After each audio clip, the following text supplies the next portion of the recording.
একটু গভীর মনোযোগ দিয়ে শুনবেন। আমি আপনাদের জ্ঞাতার্থে বলার চেষ্টা করছি, বুঝেন। শুধু পীর অলিরে সম্মান করা না, আপনার পীর অলির এলাকার কোন মানুষ আসলে বড় বড় আউলিয়ারা বুজুর্গরা তারারেও সম্মান করত। জুনায়েদ বাগদাদির নাম শুনছেননি? অলিরা কি ছোট না বড়? জুনায়েদ বাগদাদির কাছে এক আওলাদের রাসূল এসেছে। ঘটনা বেশি বড় করবো না, ছোট শর্টকাটে কইতেছি। আওলাদের রাসূল এসে, আওলাদের রাসূল আসছে, শরীরটা একবার পাতলা। জুনায়েদ বাগদাদি ওই এলাকার মানুষদেরকে নিয়ে কত সুন্দর চলাফেরা করে। তো ওই জায়গায় শরীরে শক্তিওয়ালা কুস্তিওয়ালা মানুষ ছিলেন, বড় জোরওয়ালা। কুস্তি খেলা হয়নি এলাকায়, খুব জোরওয়ালা। তো জুনায়েদ বাগদাদির সাথে লাগছে। জুনায়েদ বাগদাদি প্রথম মাইরে ওনারা হারায় ফেলছে, দ্বিতীয় মাইরে হারায় ফেলছে। তখন উনি ডাক দিয়ে কয়, জুনায়েদ, আমি একজন আওলাদের রাসূল। মারহাবা কন্যা। আমি কি রাসূল? আওলাদের রাসূল। আমার পেটে খুব ক্ষুধা, আমার পরিবার অভাব অনটনে আছে। তুমি যদি আমার হারায়া দাও, আমি এখানের অর্থটা পাবো না।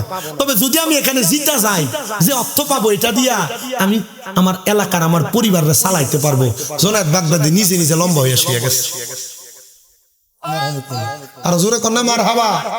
নিজে নিজে লম্বা হয়ে শুয়ে গেছে। জুনায়েদ বাগদাদি এত শক্তিওয়ালা পাঠান মানুষ, আপনি নিজে শুয়ে গেলেন। আমি দুনিয়ার সম্পদের আশায় শুই নাই, যার সঙ্গে আমি আমার গায়ের কুস্তি লড়ছি উনি হইল আমার নবীর বংশধর। ওনার পরিবার না খায় আছে। যারা আওলাদের রাসূল তারা সদকার টাকা খায় না, যারা আওলাদের রাসূল তারা দানের টাকা খায় না। আওলাদের রাসূল হাদিয়া ছাড়া আর কোনো কিছু গ্রহণ করতে পারে না। এটা আওলাদের রাসূলদের একটা সম্মান মুকাররাম। জুনায়েদ ডাক দিয়ে কয়, জগতের মানুষ, আমি এই আওলাদের রাসূলদারে দিতে দিছি। আমি কাল ময়দানে মাশরে আমার নবীর কাছে কইব, ইয়া রাসূলুল্লাহ, আপনার একজন বংশের মানুষ, উনি খাবারের জন্য হাজারিতে ছিল, মানুষের কাছে ছায়া ছায়া খায় না। আমি ওনার খাবারের যোগান দেওয়ার জন্য কুস্তি খেলাতে হাইরা জায়গা আমি তারা জিতিয়া দিছি। আপনি আমি জুনায়েদরে কবুল করেন ইয়া রাসূলুল্লাহ। জুনায়েদকে আমি এরপরে স্বপ্ন দেখছি রে, আমার নবীর নিজের হাত মোবারক দিয়ে আমার খেজুর খাওয়ায় দেয়। এ বন্ধু, এই জন্য শুধু আউলিয়া কেরামরে সম্মান করা না, যদি সুযোগ পাও রে, আউলিয়া কেরামের এলাকার মানুষ, আউলিয়া কেরামের জেলার মানুষ সম্মান করবা, ইজ্জত করবা, তাজিম করবা। হযরত আব্দুল কাদের জিলানী কয়, জগতের মানুষ জায়গা করে দে রে, জায়গা করে দে, ইয়ামেনের মেহমান আসছে। ইয়ামেনের মেহমানটা সামনে বসা হুজুর বড় পীর গাউসে পাকের ওয়াজ শুনতাছি। উনি ওয়াজ শুনতে তাকে দেখে গাউসে পাকের দরবারে যতগুলা মানুষ ছিল, গাউসে পাক শুধু বুঝাইছে ওই কবরের কথা। এ দুনিয়ার মানুষ, আমি আব্দুল কাদের জিলানী বলি রে, যদি তোমরা তোমাদের কবরটারে আলোকিত বানাইতে চাও, তাহলে তোমরা দিন দুনিয়ার কথা ভুলে যাও। সবাই এই কথা শুনা ডাক দিয়া কয়, আব্দুল কাদের জিলানী, আপনি বলেন না কেন আমরা দিন দুনিয়ার কথা বলবো, কবরের কথা স্মরণ করব? বলে একটাই মাত্র কারণ, এলাকার মানুষ ওই কবরের মধ্যে তোমার মা তোমার আপন হবে না, তোমার বাবা তোমার আপন হবে না, তোমার ভাই বন্ধু আত্মীয় স্বজন কেউ আপন হবে না। যে বন্ধু বান্ধব লয়া দিন কাটাও, সময় কাটাও, কেউ তোমার আপন হবে না। আব্দুল কাদের জিলানীর দরবারে যত মানুষ সব বেহুশ হয়ে পড়ে গেছে। ইয়ামেনের মেহমানটা ডাক দেয়া কয়, হুজুর, আমি বুঝতে পারলাম না তারা কেন বেহুশ হয়ে পড়ে গেল।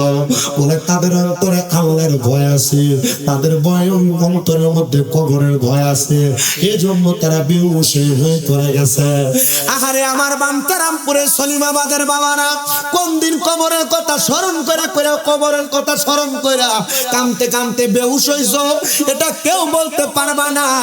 মরার কথা স্মরণ করে করে বেহুশ হয়ে পড়ে গেছো, কেউ বলতে পারবা না।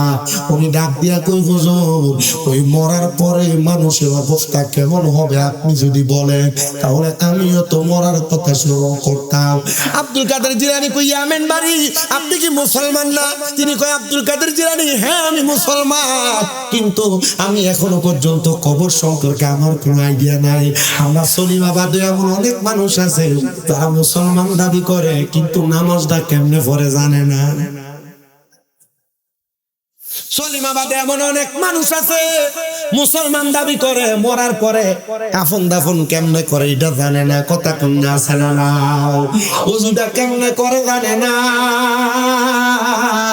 গাউসে পাক কয়, আল্লাহ তাআলার কুদরতের কসম দিয়া বলি, আমি আপনারে একটা চোখের নজর দিয়া আপনারে সব আমি শিখিয়ে দিব।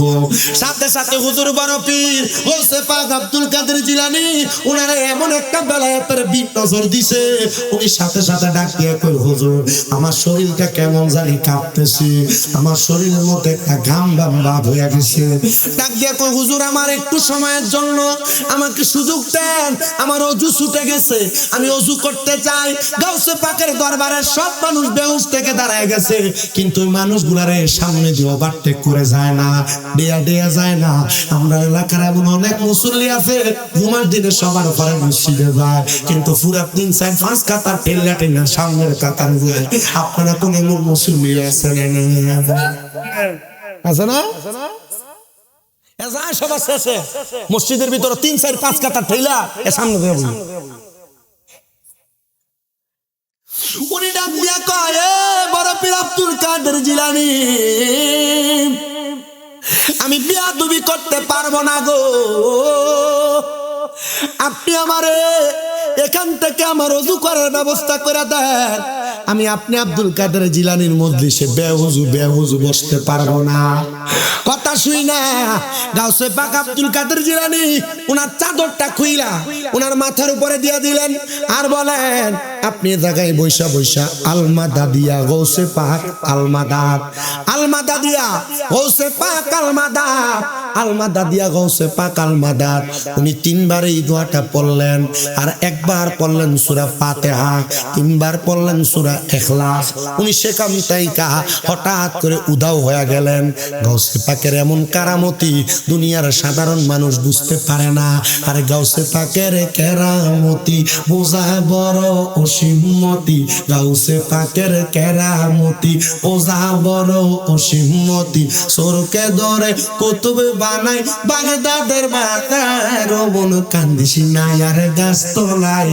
গাউসে পাকের নাম জপিলে আল্লাহ পাওয়া যায়, আমার গাউসে পাকের নাম জপিলে যাই অমন। কান্দিস না আর গাছ তোলায়, কান্দিস না আর বাস তোলায়। গাউসে পাকের নাম জপিলে যাই বলেন, গাউসে পাকের নাম জপিলে আমার গাউসে পাকের সম্মতি। গাউসে পাকের কেরামতি বোঝা বড় অসীমতি। মাইয়া মানুষ ফোলা বানায় বাগদাদের মাদায়, রমন কান্দিস না আর গাছ তলায়, কান্দিস না আর বাস তলায়। গাউসে পাকের নাম জপিলে যাই বলেন, গাউসে পাকের নাম জপিলে। আমার বাবা একটু মনোযোগ লাগে শুনো। হুজুর বড় পীরের দরবার থেকে উনি যখন চলে গেলেন, উনি ওনার হাজত সম্পূর্ণ কইরা উনি সুন্দর করে ওযু বানায়া চিন্তা করতেছে, আমি গাউসে পাক আব্দুল কাদের জিলানীর দরবারে কেমনে যাব। মাথার মধ্যে আবার কাপড়টা লাগায়া আবার আগের মতো একবার সূরা ফাতিহা, 3 বার সূরা ইখলাস পড়া আলমাদা দিয়া গাউসে পাক আলমাদাত পড়া যখন চোখটা বন্ধ করছে, হঠাৎ করে চাদর উঠে দেখে গাউসে পাকের দরবারে হাজির হয়ে গেছে।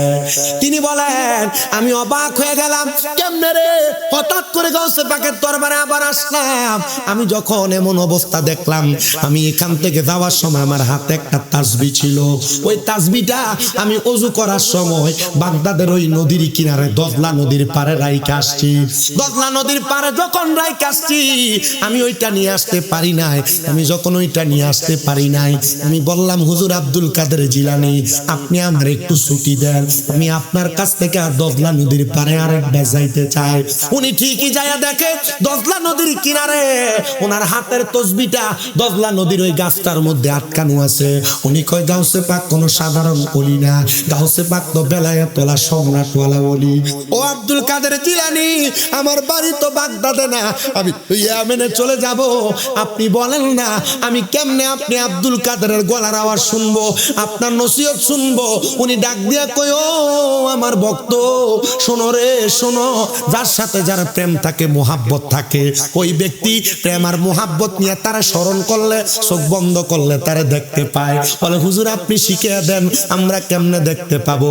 উনি কয় যাও যাও ইয়েমেনে যাইবা, আজকে যেমন ভাবে একবার সূরা ফাতিহা, তিনবার সূরা ইখলাস কইরা আল মাদা দিয়া গাউসে পাক তুমি পড়ছো, একটা নিরলে নির্জনের জায়গায় যাইয়া আমি আব্দুল কাদেরের ঠিক দুইটা টাইমে দুই ভাবে স্মরণ করবা, দেখবা তুমি আমি আব্দুল কাদের জিলানীরে দেখতে পাইবা। উনি কয় আমি আমার ব্যবসায়ী কোটগুলা নিয়া ইয়েমেনে গেলাম। ইয়েমেনে যাওয়ার পর আমি আমার ব্যবসা প্রতিষ্ঠান পরিচালনা করতে লাগলাম, কিন্তু আমার ব্যবসার মধ্যে আমার মন বসে না। আরে মন বসবো কেমনে? আমার মুর্শিদে তো আমার মনটারে কাইরা লইয়া গেছে, আমার মুর্শিদ আমার দিওয়ানা বানাইছে, গাউসে পাক তো আমার কলিজা কাইরা নিছে। হাই রে আমার সলিমাবাদের বাবা। এবার ওই ব্যক্তিটা ইয়েমেনে ব্যবসা প্রতিষ্ঠান পালায়া গভীর রজনীতে ঘর থেকে বের হইয়া যায়, বের হয়ে একটা পাহাড়ের গুহার মধ্যে যায় ঢুকে। ওনার স্ত্রীর মনে মনে একটু সন্দেহ লাইগা গেছে, আমার স্বামী কই যায়? গভীর রজনীতে আমার বিছানা তো থাকে না, আমার স্বামী দি ঘর থেকে পালায়া পালায়া চইলা যায়।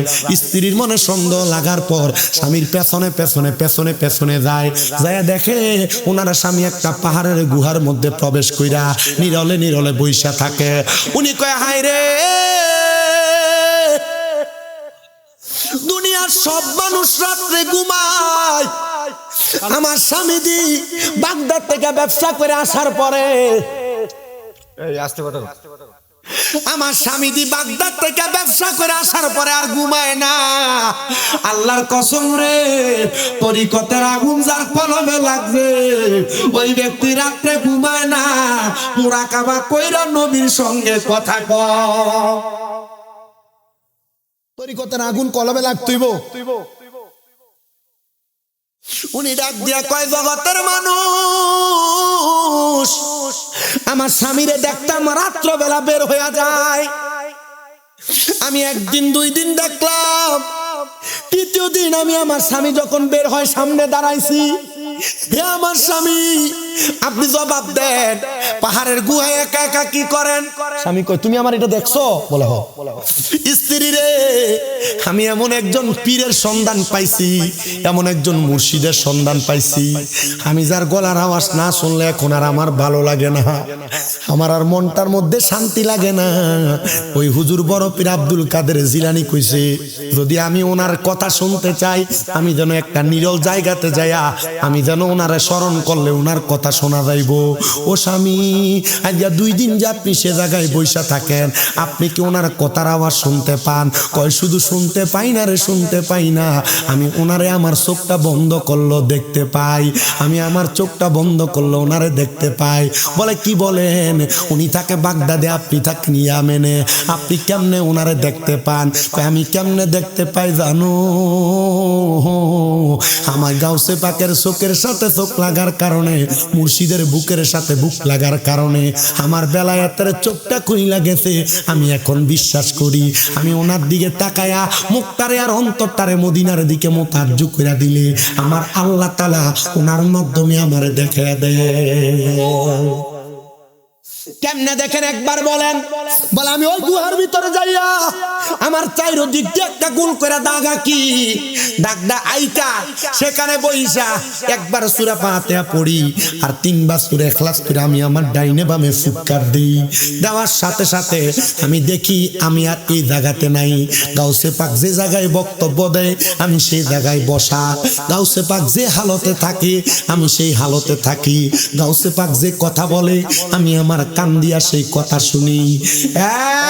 পর্দার অন্তরালের মা ওই মহিলা ডাক দিয়ে কয়, স্বামী গো আপনি কি একা একা এমন একজন বুজুর্গ করে দেখবেন? আমি স্ত্রী রেখি দেখাইতেন না, আপনি ওনারে কেন দেখেন? বলে আল্লাহর ওলি চেহারা দিকে চাইলে গুনাহ মাফ হয়, আল্লাহর ওলির কথা শুনলে হেদায়েত হয়, এই জন্য আমি আল্লাহর ওলির দিকে তাকাই। স্ত্রী, স্বামী গো আমারও তো মন চায় আব্দুল কাদের জিলানীরে দেখতাম, আমারও তো মন চায় ওনার কথা শুনতাম। বলে স্ত্রী, আসো আসো আসো, আমি আজকে আমার মুরাকাবার মধ্যে আমি তোমার দেখে দিই।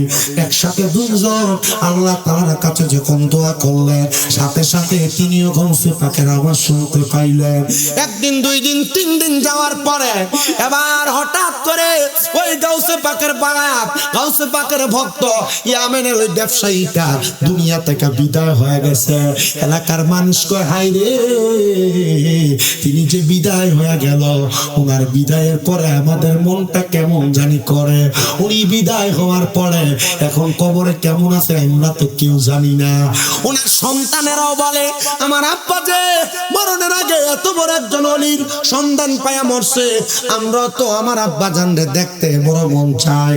আপনারা বলেন, আপনাদের যাদের মা বাবা কবরে, আপনারা কেউ মা বাপরে একবার দেখতেন মন চায় না? বড় আদর কইরা, বড় যত্ন কইরা আমরা মানুষ কইরা মা বাপ কবরে চলে গেছে। আমরা দেখতে মন চায় কিন্তু আমরা দেখতে পাই না, ঠিক না? অনেক মন চায়। কেমন আছে তারা কবরে এটাও আমরা জানি না, কি হালতে আছে এটাও আমরা জানি না। তবে আমরা সন্তান, আমাদের কাছে একটা আবদার আমাদের কলবে থাকবে। কি আমাদের কলবে একটা আবদার থাকবে যে আমরা কখনো আমাদের মা বাবারে কবরে জাহান্নামী বানাতে চাই না। চাই আমরা কখনো আমাদের আহলে আওলাদরে জাহান্নামী বানাতে চাই না। আপনারা জানেন আজকে এলাকার কবরবাসী গুলা খুশি, বড় খুশি, সলিমাবাদে জান্নাতের বাগান মাহফিল, এরা ঘুরতেছে আর ভিক্ষুকের মতো ভাত বাড়াইতেছে। সন্তান আসো আমার জন্য একটু দোয়া করবা, আসো আমার একটু ইসালে সওয়াব দিবা। আপনার দোয়া পায়া কবরে যা দেখবে আল্লাহ মাফ করে দিচ্ছে। যারা এখনো ঘরে ঘুমায়, যারা এখনো তাদের কর্মব্যস্ততায় কাটায়, এরা কি করবো? এদের আহলে আওলাদরা কবর থেকে এদেরকে রুহানি বদদুয়া দিবে। হ্যাঁ বাবা, আপনাদের সবার কাছে আমার একটা আবদার গো, আপনারা যারা এখানে বসছেন, মা বোন যারা বসছেন, আপনারা সবাই এখানে বসে আজকে আপনার মা বাপ বংশের মানুষের লাগে আখিরি মুনাজাতে কান্দে কান্দে একটু দোয়া করবেন। পারবেন ইনশাআল্লাহ? হুজুর আমার লাভ কি হইব? আরে না, আপনি কবরবাসীর লাগে আপনার লাভের লাগে দোয়া করবেন, এরার লাভের লাগে না। কবরবাসী তো মাফ পাইবো, আপনি যখন দোয়া করবেন এরা কবর থেকে কইবো ওয়াল ইস্তিগফারু লাহুমা, মারহাবা কই না দি, এদের ইস্তিগফারে আল্লাহ আপনারা মাফ করে দিবেন। চিন্তা করে দেখছেন?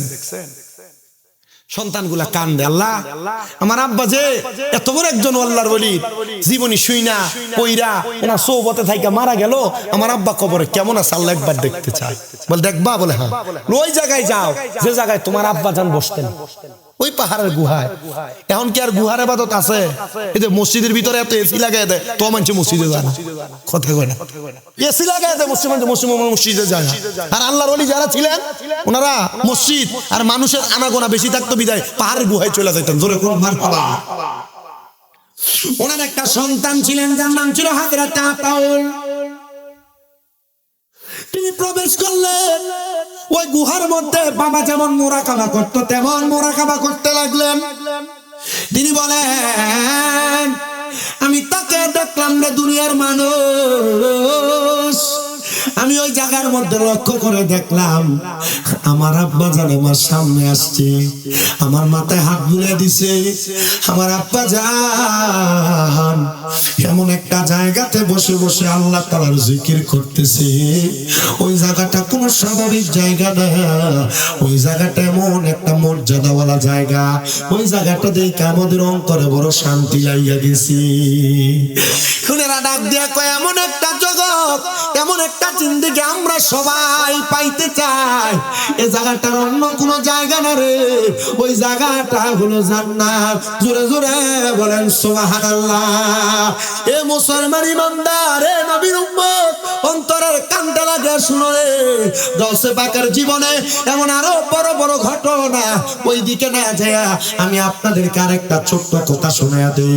যেই কথাটা গাউসে পাকের পরবর্তী কাদেরিয়া তরিকার পরে চিশতিয়া তরিকার মুজাদ্দিদ হযরতে খাজা মুঈনুদ্দিন চিশতি সানজিরি আজমিরি রাহমাতুল্লাহ আলাইহি ওনার জীবনে ঘটেছিল।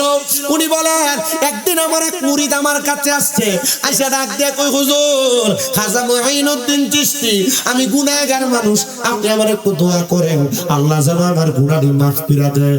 আমরা কত গুনাহ করছি, আমার গুনার খবর কেউ জানে না, আপনারা কোন আমার আল্লাহ জানে কি জানে না। খাজা মুঈনুদ্দিন চিশতি কয়, তুমি কি গুনাহ করছো?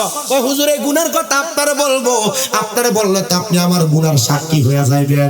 আসলে কথা সত্য, এ মুরব্বীরা, এ যুবকেরা, জীবনে অনেক গুনাহ আমরা করছি, আমরা গুনার সাক্ষী যেন এলাকার কোনো মানুষ না হয়, বন্ধু বান্ধব যেন না হয়। এ পর্দার অন্তরালের মা, লুকে লুকে অনেক গুনাহ হইছে, এবার বন্ধ দাও, কারণ নিজের গুনার খবর মানুষরে বললে ওই মানুষ পর্যন্ত তোমার বদদুয়া দিবে, ওই মানুষ তোমার গুনার সাক্ষী হয়ে যাবে।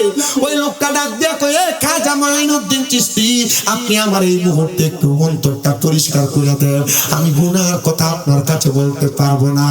সে বলে, আমার যখন তিনি এই কথা বললেন, আমি ডাক দিয়ে ওনার পায়ের মধ্যে পড়ে গেলাম, আমি বললাম, হে মুঈনুদ্দিন চিশতি, আপনি বলেন না আমার গুনার জন্য আল্লাহ আমারে মাফ করবেন। আমি কেন বলতাম, তুমি নিজে চেষ্টা করো,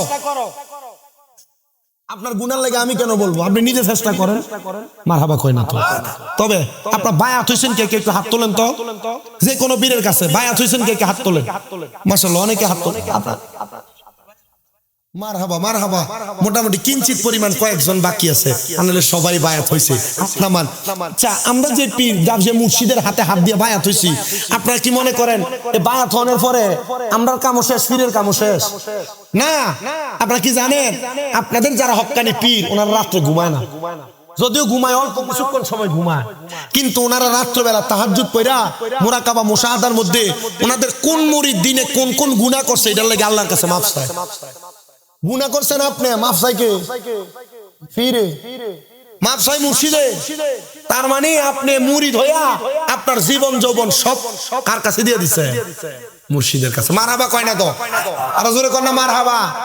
এমনি এমনি দরবারে ছাগল দেন না, এমনি গরু ঢালিয়ে যান না, চাউলটা এমনি এমনি দিয়ে আলেন না, হাদিয়াটা এমনি এমনি দিয়ে আলেন না, আপনার পক্ষ থেকে মাফ চায় বড় বড় আল্লাহর ওলিরা, আপনার পীর মাশায়েখেরা। কথা কন না, ঠিক না বেঠে?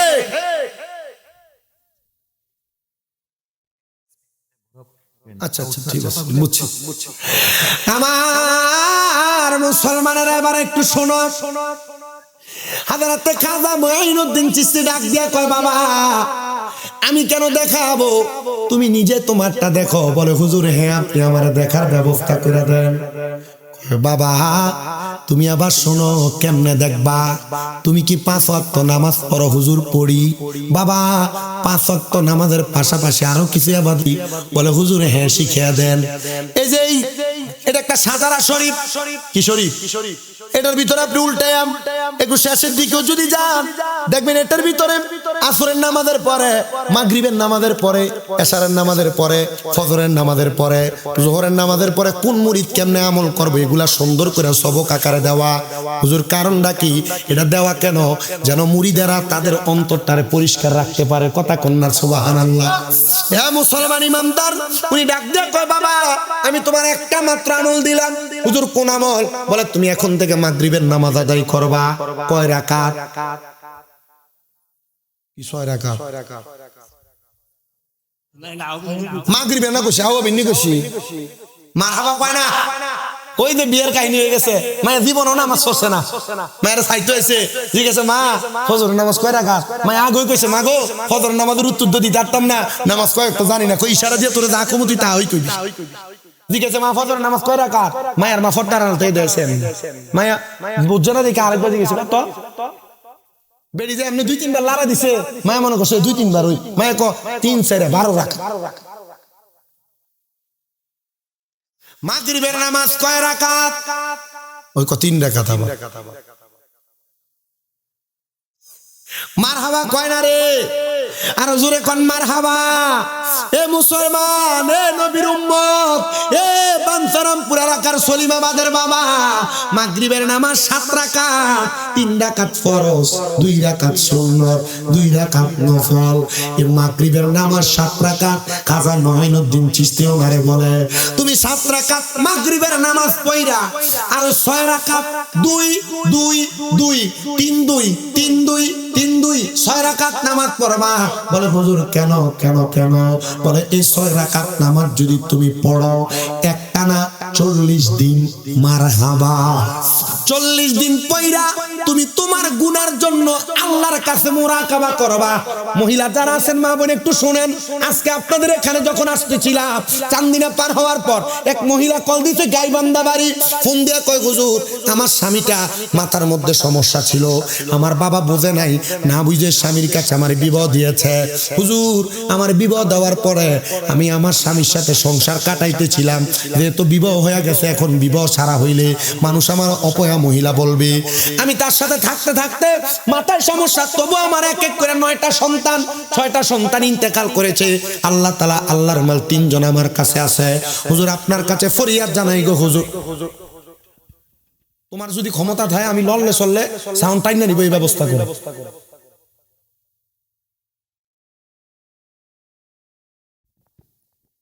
উনি বলেন হুজুর আমার 3টা সন্তান, আজকে 12 বছরের মতো আমার স্বামী আমাদেরকে ছেড়ে দিয়ে কোথায় যেন চলে গেছে, আমরা জানি না। আমরা 3 লক্ষ টাকা আমাদের কাছ থেকে সরায় নিয়ে গেছিলাম, আমরা 3 লক্ষ টাকা দেনা পাওনা কইরা আমরা ধারস্থ কইরা আমার স্বামীর পরীক্ষা করেছিলাম, আমার স্বামীকে চিকিৎসা করেছিলাম, আমার স্বামী ভালো হয় নাই। আজকে এত বছর আমার স্বামী যাওয়ার পরে ওই 3 লক্ষ টাকা যিনি আমার কাছে পাওনা, তিনি আমারে হঠাৎ হঠাৎ করে টাকা চাইতে আসলে কুপ্রস্তাব দেয়। হুজুর আমি শয়তানের প্রবঞ্চনায় পড়া আমি ওনার সঙ্গে মেলামেশা করে ফেলছি।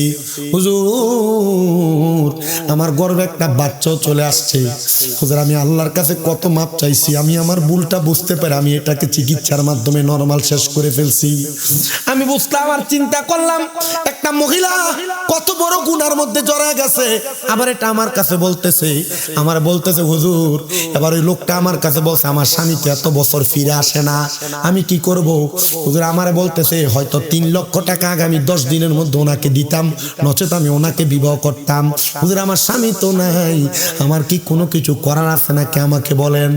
আমি বললাম গুনাতে জড়ানোর আগে কি মনে ছিল না এটার কোনো ব্যবস্থা আমার কাছে নাই, তবে আপনি আল্লাহর কাছে ক্ষমা চান, আপনি জিনাখোর হিসেবে আল্লাহর কাছে প্রমাণিত হয়ে গেছেন। এ মহিলা স্বামী বিদেশ থাকে, স্বামী তোমার ঢাকা শহরে থাকে, স্বামী চট্টগ্রামে থাকে, তোমরা হয়তো অনেকে আছো তোমরা এখনো পর্যন্ত তোমার স্বামীর অবাধ্য হইয়া পরপুরুষের সাথে সম্পৃক্ত, মাপ নাই মাপ নাই মাপ নাই, স্বামীর হক নষ্ট করার কারণে তোমরা আল্লাহর কাছে গুনাহগার হইয়া যাইবা। ওই মহিলাটারে বলছে আপনি তাড়াতাড়ি নামাজ পড়ে বেশি বেশি দোয়া করেন, আল্লাহ মাফ না করলে কেউ আপনারে মাফ করতে পারবে না। বন্ধু এ পর্দার অন্তরালের মা, গুনাহ মাফ করার একটা মাধ্যম আমি আজকে আপনারা শিখিয়ে দিয়ে গেলাম। কোন মানুষ যদি মাগরিবের নামাজ আদায় কইরা মাগরিবের পরে এই সালাতুল আওয়াবিনের নামাজটা আদায় করে, আমার আল্লাহ তাআলা ওই ব্যক্তিটারে মাফ করে দিবে। শুধু মাফ করবে না, এই কিতাবটার মধ্যে হয়তো সালাতুল আওয়াবিনের ফজিলতগুলো লেখা আছে, আপনারা সালাতুল আওয়াবিনের নামাজটা পড়বেন। এই সালাতুল আওয়াবিনের নামাজটা যারা পড়বে আল্লাহ তাআলা তাদেরকে পিছনের এবং সামনের 12 বছরের গুনাহ মাফ করে দিবে, 12 বছরের গুনাহ মাফ করে দিবে, 12 বছরের গুনাহ মাফ করে দিবে। জোরে কোন সুবহানাল্লাহ। খাজা মঈনুদ্দিন চিশতির কথা মোতাবেক ওই বক্তটা একটানা 40 দিন পর্যন্ত সালাতুল আওয়াবিনের নামাজ পড়ছে।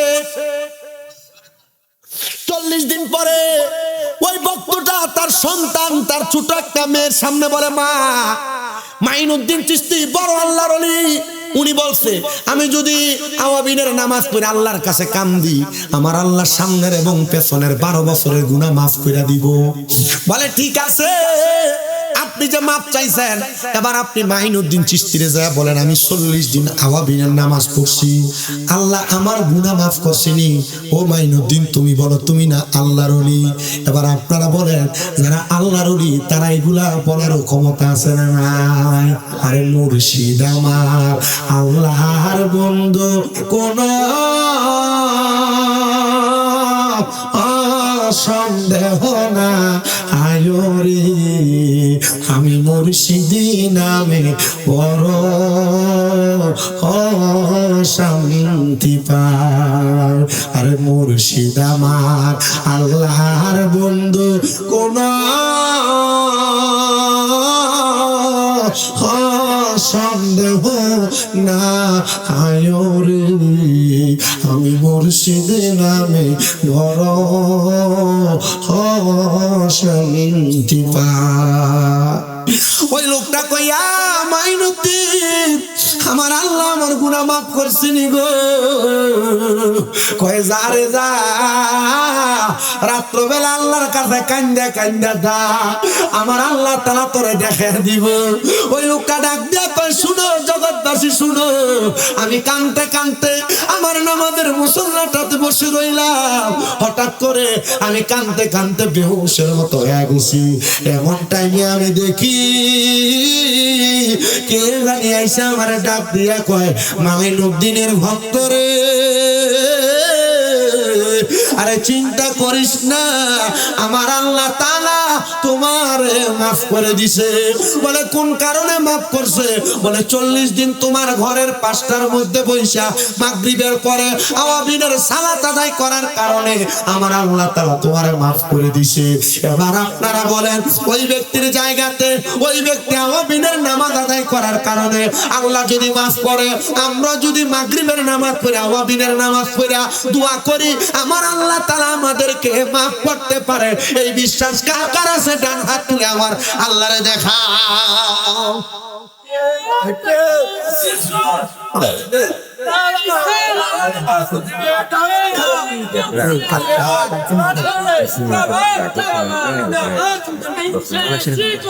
জিন্দাবাদ জিন্দাবাদ, জোরে বলেন না মারহাবা।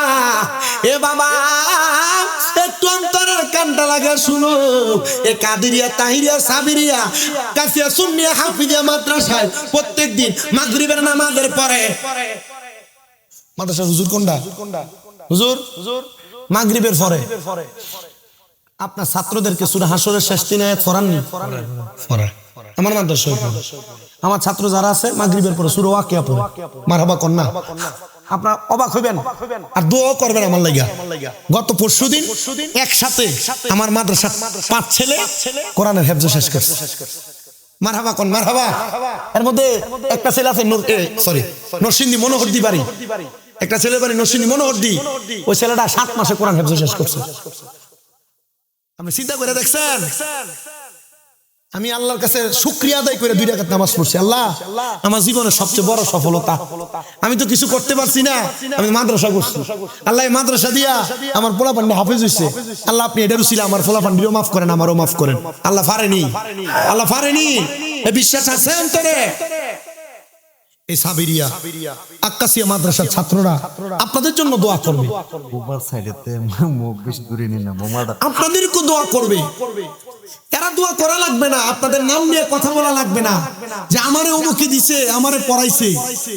এদের দোয়া রুহানি দোয়া আপনাদের কাছে চলে যাবে। জোরে কোন সুবহানাল্লাহ। আরেকটু মনোযোগ লাগে শুনেন। এবার আমি আপনাদেরকে আরেকটা কথা বলার চেষ্টা করি। বনু কুরাইজা গোত্রের এক মহিলা আমার নবীর দরবারে আগমন করলেন। আয়েশা কই ইয়া রাসূলুল্লাহ, আমার মাটা মরে গেছে নবী। মা মারা গেলে মনে কষ্ট বেশি না? ও নবী আমার মা মারা গেছে। নবী গো আমার মা মারা যাওয়ার সময় জবানটা বুবার মতো হয়ে গেছে। এমন অনেক মানুষ আছে না?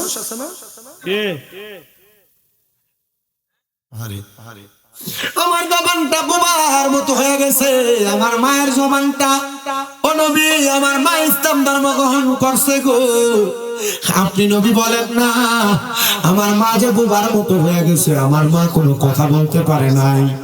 আমার আম্মা জান যদি কথা বলতে পারতেন, আমার বিশ্বাস গো, আমার মা ওনার সম্পদ থেকে কিছু সদকা করতেন, সদকা।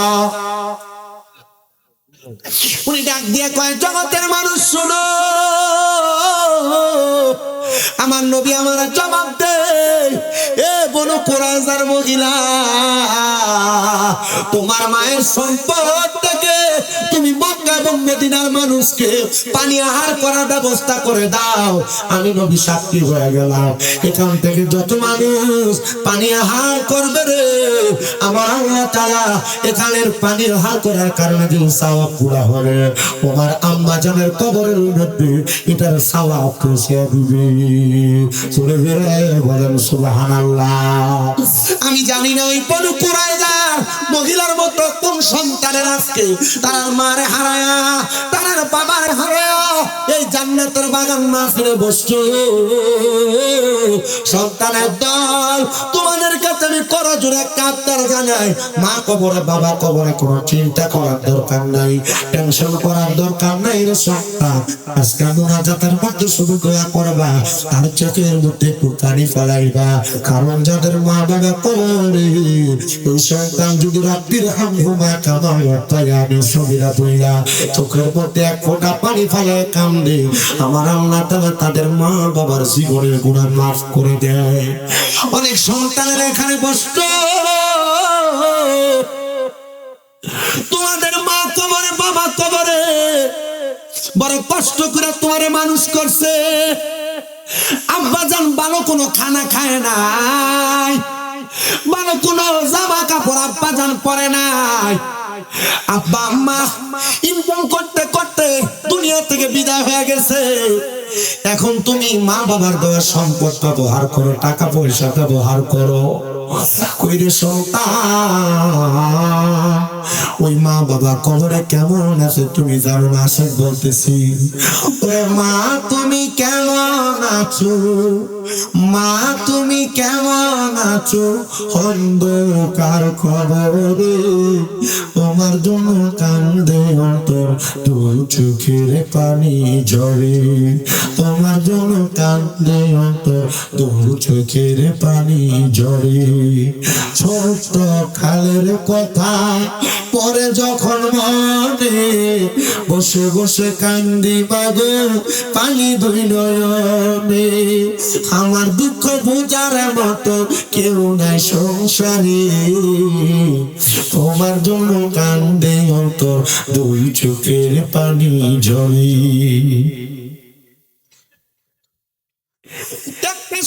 যখন ছোট থাকে মা বাপ নিজের রক্তরে পানি বানিয়ে সন্তানের মানুষ বানায়, চিন্তা করে দেখো রে, এই সলিমাবাদ এলাকার পদ্মার অন্তরালের মা, এ মুরব্বী বাবা, একবার চিন্তা করে দেখো, এমন অনেক সন্তান আছে তাদের মা কবরে, সকালবেলা মা পান্তা ভাত গুলা খায় নাই, তুমি সন্তান রে খাওয়াইছে, মারাইকা দিছে রৌদ্র থেকে আমার সন্তান আইলে পান্তা ভাত না খাইলে আমার ভূতের কলজারি ঠান্ডা হইব। আজকে ওই মা কবরে দুই তিন বেলা খানা না খাইলে কেউ একবার জিজ্ঞাসাও করে না। হায়রে, একটা বাস্তব কথা শুনেন, নারায়ণগঞ্জের ২৫০০ একটা ছোট বাচ্চা, বয়স মাত্র ৭ বছর, জন্ম দেওয়ার সময় তার মা ইন্তেকাল করছে, তার বাবা তার নিজে মানুষ করছে। ছোট বাচ্চাটার কিছুদিন আগে তার আব্বাটা মারা গেছে, মারা যাওয়ার পরে তার এলাকার একটা ছেলে জুবায়ের আমার কাছে ফোন দিয়া কই, ভাই আমি মসজিদ থেকে একদিন জোহরের নামাজ পড়া যাওয়ার পরে আমি যাই দেখি ওই ছোট বাচ্চাটা তার আব্বার কবরটার উপরে গুইরা গুইরি করে কান্দে। আরে আব্বা আম্মা মইরা গেলে কেউ সন্তানের খবর লয় না, মা বাবার মতো আপন দুনিয়ার দুনিয়ার কারোর দিকে তাকানো লাগবে না, শুধু আমার দিকে তাকাও। আজকে 7 মাসের উপরে আমার মা অসুস্থ ঘরে পড়া রয়েছে। আগে মাহফিল থেকে গেলে দৌড়ে দৌড়ে আমার জন্য ঘরের দরজা খুলতো, ফল কাইটা আমার টেবিলের উপর রাইখা দিত। আমি ঘরে আসলে ঘুমন্ত অবস্থায় যে আমার মাথায় হাত দিয়া দিয়া দেখতো।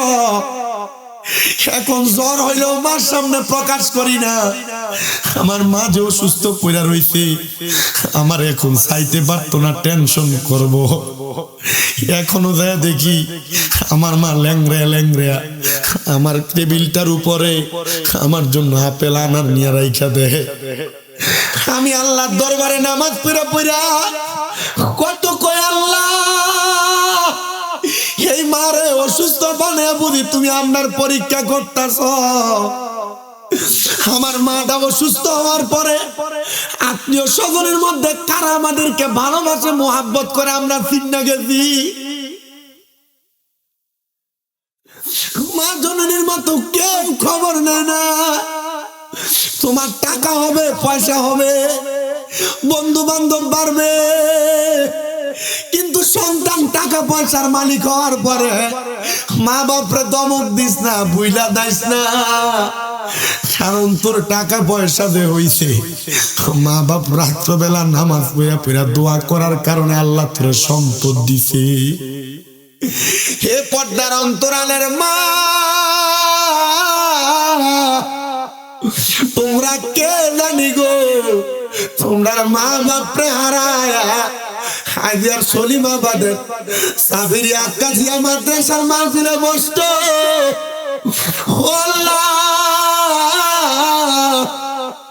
আপনি না কোরআন যারা পড়ে তারারে ভালোবাসেন, কোরআন যারা পড়ে তারারে মোহাব্বত করে। আল্লাহ এই মাদ্রাসার মাহফিলের উসিলায় যারা মা বাপ খবরে তারার মা বাপরে মাফ করে দেন।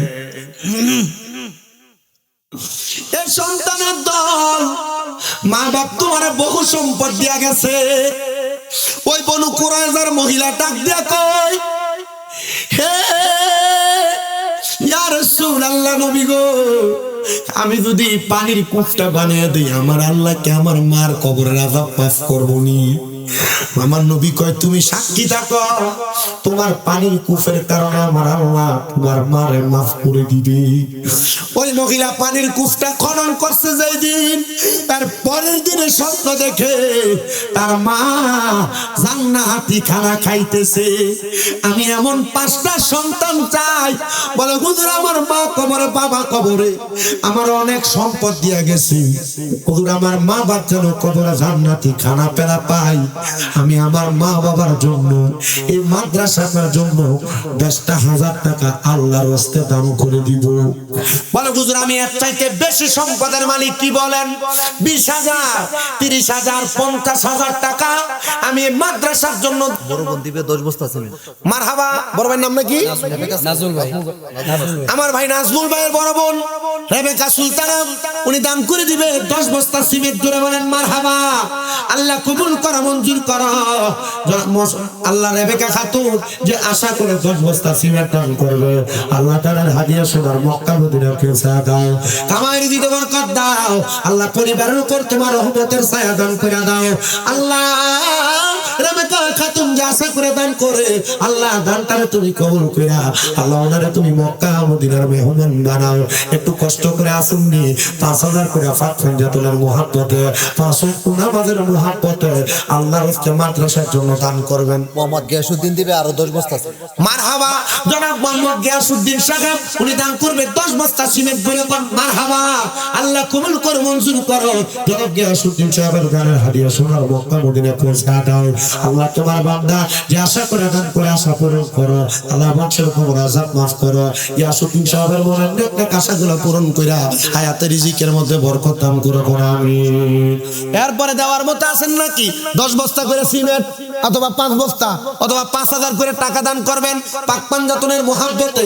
ও মনোবাই ফাঁকেতে পাঞ্জাতন নিরাকারে নিরঞ্জন, এক বস্তুতে দুই রকম বোঝায়। শরীয়তে সতেক নাম তরিকতের নাই মোকাম, হাকিকত বুঝিলে মারফত পাই রে মন পাগলা মনোরায়। ও তুই ডুব দিলি না পাকে দরিয়ায়, ও তুই ডুব দিলি না সুখালি না আজকের দরিয়ায় রে মন পাগলা মনোরায়।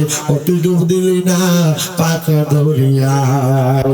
ও মনরে আমার নবীজি সিন্ধু কইয়া মারে ফতের তালা দিয়া হাসান হুসেন রাখছে ডাইনে বাই।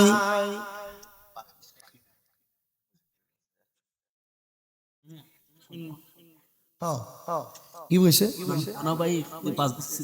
মারহাবা জনাব ভারতের মুসলমানেরা উঠতে পেয়েছে একটা বাবরি মসজিদ বানাইবো। একদিনে এক লোকে দান করছে 80 কোটি টাকা। মারহাবা কর, মারহাবা।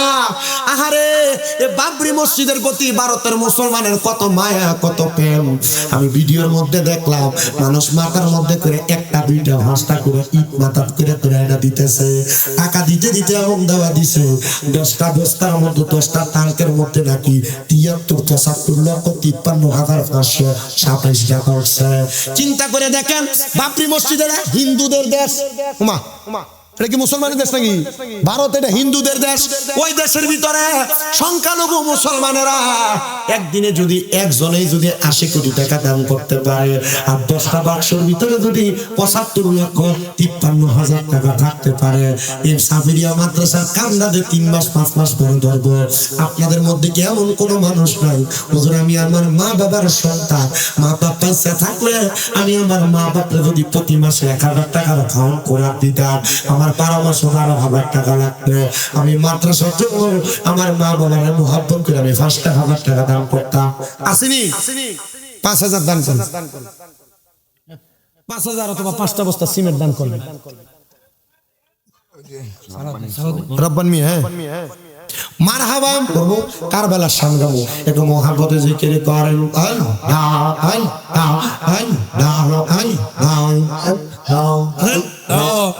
মুখসারো মুখসারো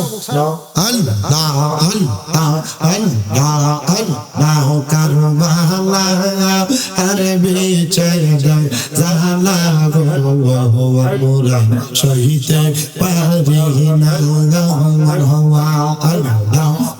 না আনসান শহীদ জহরতে হোসেন কারবালায় কারবালা আর বিচদার জালা গো আমরা শহীদ পারি না। আল্লাহ আল্লাহ আমার বাইনি আইবরে এ পুরাতের পানি লইয়া সর্বান দক্ষিণী কান্দে মন্ত পানে বইয়া আমার বাইনি আইবরে। আল্লাহ আল্লাহ আল্লাহ কাছে মেরো লাশ সবজন দেখিল আসমান গঙ্গে যেন তাদের মাথাতে পড়ল ঘরে বাইরে লাগলো আগুন কাছে মেরলা গিয়া আল্লাহ এই মারলো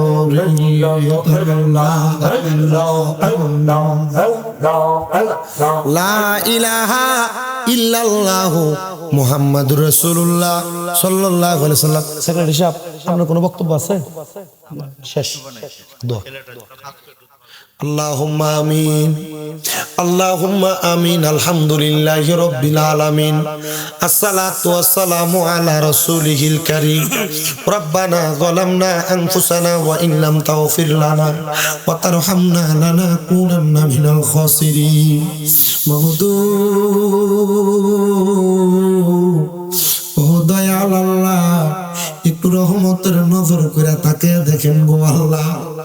আল্লাহ আওলাদ রাসূলের কলিজার সংগঠন আঞ্জুমানে রহমানিয়া আহমদিয়া সুন্নিয়া ঢাকা শাখার কর্তৃক পরিচালিত কাদেরিয়া তাহিয়া সাবিরিয়া কাসিয়া সুন্নিয়া হাফিজিয়া মাদ্রাসা তিনজুর উদ্যোগী দ্বিতীয় বাৎসরিক ইসলামী সুন্নি মহাসম্মেলন সামিয়া এই এলাকার আলেম সমাজ দাড়ি পাকা মুরব্বী বাবা যুবক নজওয়ান ভাইয়েরা ছোট ছোট মাসুম বাচ্চারা পর্দার অন্তরালের মা বোনেরা আল্লাহ বিশেষ করে সোশ্যাল মিডিয়ার মাধ্যমে দেশ বিদেশের ভাই বাবারা মা বোনেরা তুমি আল্লাহর সহিংসায় পাক দরবারে এই মাদ্রাসার আখিরি মুনাজাতের মধ্যে সলিমাবাদ উত্তরপাড়া প্রাথমিক বিদ্যালয় মাঠে হাত বাড়াইয়া দিছি আমরা যারা হাত তোমার দরবারে মায়া লাগে প্রসন্ন হয় ওই হাতের উসিলায় আমরা সবার জীবনের গুনাহ তুমি আল্লাহ ক্ষমা করে দাও মাবুদ ও দয়াল আল্লাহ গরিয়া তোমার দরবারে আমরা যারা হাত বাড়াইলাম আমাদের মধ্যে অনেকে আছে যাদের জগতের মধ্যে আব্বা নাই আম্মা নাই আজকের মুনাজাতের হাদিয়া আকে নামদার তাজদারে মদিনা হুজুর নূর মুহাম্মদ মুস্তাফা আহমদ মুস্তাফা সাল্লাল্লাহু আলাইহি ওয়াসাল্লামের হাত হারে কবুল করে নাও বাবা আদম আলাইহিস সালাতু ওয়াস সালাম থেকে আদমের মুনাজাত পর্যন্ত যত নবী রাসূল সাহাবায়ে কেরাম তাবিঈন তাবিঈন খুলাফায়ে রাশিদিন সরকার সলিহিন মুজাবানু কাবা আব্দুল্লাহ খিয়া সহ হুজুর বরপীর গৌসে পাক আব্দুল কাদের জিলানী আতে রাসূল হিন্দের ওলি খাজা গরিবে নওয়াজের দরবার বাহুদ্দিন নকশবন্দি মুজাদ্দিদ আল-ফিসানি সাহেব শাসিরকুটের দরবারেও কাহম শাসিরকুটের দরবার তো হচ্ছে রহমাতুল্লাহ আলাইহি দরবার সহ সকল তরিকতের ইমাম মাযহাবের ইমামদের দরবারে আমাদের মুনাজাতের হাদিয়া কবুল আর মঞ্জুর করে নাও আবুদ কে জানি হাত বাড়াইছে কার জানি জগতের মধ্যে আব্বা নাই আল্লাহ রাতের আব্বা কবরে আব্বার কবর জান্নাতের বাগান বানায়া দাও আল্লাহ কে জানি হাত বাড়াইছে কার জানি জগতে মা নাই আরে মা যে মারে মা কয়া ডাকলে কুলি যারা ঘুম চোখ ঠান্ডা হয়ে যায় যে মায়ের দিকে একটু জোরে তাকাইলে কবুল হজর সাও হয়ে যায় এমন মা যাদের অন্তকার কবরে আল্লাহ আমার কবর জান্নাতের বাগান বানায়া দাও মরিয়া গিয়াছেন আল্লাহ আল্লাহ যারার মা মাফ করিয়া দেন না গো আল্লাহ পায়ে মরে আল্লাহ আমায় আব্বা আসজারা আল্লাহ অন্ধকার বরে তাদেরকে রাই কেন গো আপনার মায়ার ডরি আল্লাহ কার জানি মা নাই কার জানি বাবা নাই আম্মা আব্বার পক্ষ থেকে মাফ চাই আম্মা আব্বারে তুমি মাফ করে দাও যাদের মা বাবা বেঁচে আছে গো আম্মা আব্বার হায়াতে বরকত দান করে দাও আল্লাহ এই কাদেরিয়া তাহিরিয়া সাবিয়া আক্কাসিয়া সুন্নিয়া হাফিজিয়া মাদ্রাসা তিনখানার জন্য 1 লাখ টাকা থেকে শুরু করে 50,000 50,000-এর পরে 10,000 5,000 2,000 3,000 1,000 যারা দান করছে আল্লাহ সিমেন্ট দিছে বালি দিছে গত বছর অনেকে দান করছে বছর দান করছে আগামী 3 মাস 4 মাস পরে কাজ ধরবে আল্লাহ তাদের কাজগুলোর মধ্যে প্রত্যেকের দানগুলো দিয়া শরীর টাকার তৌফিক দান করে দাও আল্লাহ সভাপতি মহোদয় দোয়া চাইছে সেক্রেটারি মহোদয় দোয়া চাইছে আল্লাহ তুমি তো জানো তারা কোন আশা নিয়ে দোয়া চায় অনেকে দান করে দোয়া চাইছে মা বাবার জন্য দোয়া চাইছে সন্তান অসুস্থ দোয়া চাইছে সরকার বিপদ আছে দোয়া চাইছে আল্লাহ অনেকের সন্তান প্রবাসে থাকে তার জন্য দোয়া চাইছে আল্লাহ প্রত্যেকের দোয়াগুলো কবুল আর মঞ্জুর করে নাও ও আল্লাহ ফরিয়াদ তোমার দরবারে সেক্রেটারি মহোদয় সন্তানটার জন্য দোয়া চাইছে ওনার সন্তানকে মাফ করে দাও আমার মনির হোসেন সাহেব ওনার বাবার জন্য দোয়া চাইছে আমারে কবুল করে নাও আমার কালমি ওনার মা বাবা ওনার সন্তানের জন্য দোয়া চাইছে কবুল করে নাও আমার গিয়াসউদ্দিন ওনার মা বাবার জন্য দোয়া চাইছে দোয়া কবুল করে নাও ও আল্লাহ এক বস্তা সিমেন্ট একটা ইট দিও যারা যারা মাদ্রাসাটারে বানায় সহযোগিতা করবো আল্লাহ তুমি তাদের সম্পত্তি মান সম্মানের দায়িত্ব নাও আল্লাহ তুমি তাদের সব কিছুর সম্মান বাড়াইয়া দাও ও দয়াল পর্দার অন্তরালের আমার মা বোনেরা অনেকগুলা টাকা পয়সা দান করছে, আবার করবে নিয়ত করছে। আল্লাহ তাদের প্রত্যেকের দানগুলা তুমি কবুল ও মঞ্জুর করে নাও। আবার অনেক প্রবাসী ভাইরা দোয়া চায়, আল্লাহ আমার প্রবাসীদের খাদ্য দোয়াগুলো কবুল ও মঞ্জুর করে নাও। এলাকার প্রত্যেকের ব্যবসা বাণিজ্য কাজকর্মে চাকরি বাকরিতে বরকত দাও। তারা পড়ালেখা করে বিদ্যা বুদ্ধি বাড়ায় দাও। মানে সম্মান ইজ্জতে জিন্দেগি নসিব করে দাও আল্লাহ। মরণ দিবা দুঃখ নাই, তবে বেঈমান বানায় মরণ দিও না। মরণের আগে বারবার মক্কা মদিনা তাওয়াফ জিয়ারত নসিব করাইও আল্লাহ। নবীদের নূরানি চেহারা মোবারক দেখাইও। মদিনা না দেখা যদি মারা যায়, মরার পরে রুহুটা মদিনা মদিনা কইয়া কানবো। মনে বড় আশা ছিল যাব মদিন, মনে বড় আশা ছিল যাব মদিন। মক্কাওয়ালা মদিনাওয়ালা আমায় তুমি দেখা দাও, মনে বড় আশা ছিল যাব মদিনায়। আল্লাহ মরণের আগে নবীজির নূরানি চেহারা মুবারক দেখতে দেখতে আমাদের প্রত্যেকের হক্কানি রব্বানি পীর মাশায়েখের জবানের সাথে জবান মিলাইয়া পড়ায়া দিয়েন লা ইলাহা ইল্লাল্লাহু মুহাম্মাদুর রাসূলুল্লাহ সাল্লাল্লাহু